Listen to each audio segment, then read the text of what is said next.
আইসি আমার টিনের আবেদন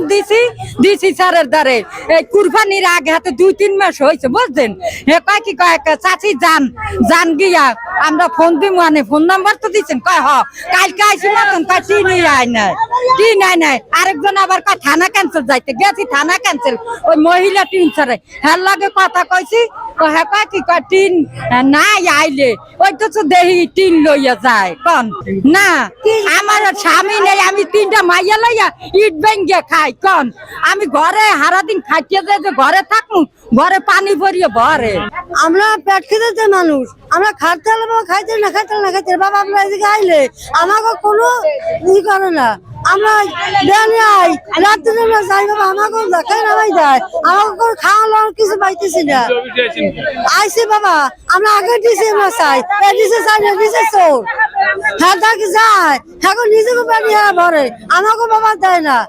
এই চক্কর এখন আমি কয়েকবার দরখাস্ত মারছি আর চক্কর এখন করাবো কোনোদিনও কিছু দেয় না। বিভিন্ন রকমের যখন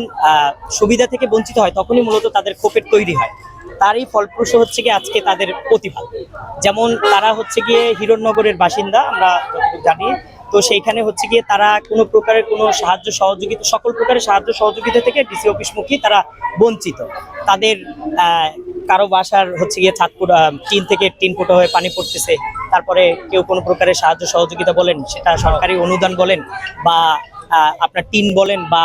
চাল বলেন কোনো কিছুই তারা সঠিকভাবে পাচ্ছে না। বিশেষ করে দেখতে পারবেন আমাদের এক আন্টি বলছিল কিছুক্ষণ আগে ওই যে একটু শারীরিকভাবে অক্ষম, সে আজকে 4 দিন ধরে এই অফিস কেন্দ্রিক নাকি ঘুরতেছে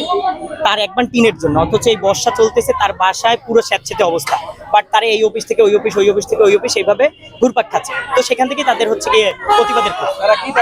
তারা দাবি চাচ্ছে এইটাই যে তাদের এমন একজন ডিসি মহোদয় তাদের আসুক যিনি হচ্ছে গিয়ে অ্যাটলিস্ট তারা যদি কোনো দাবি দেওয়া নিয়ে আসে তাদের দাবি দেওয়াটা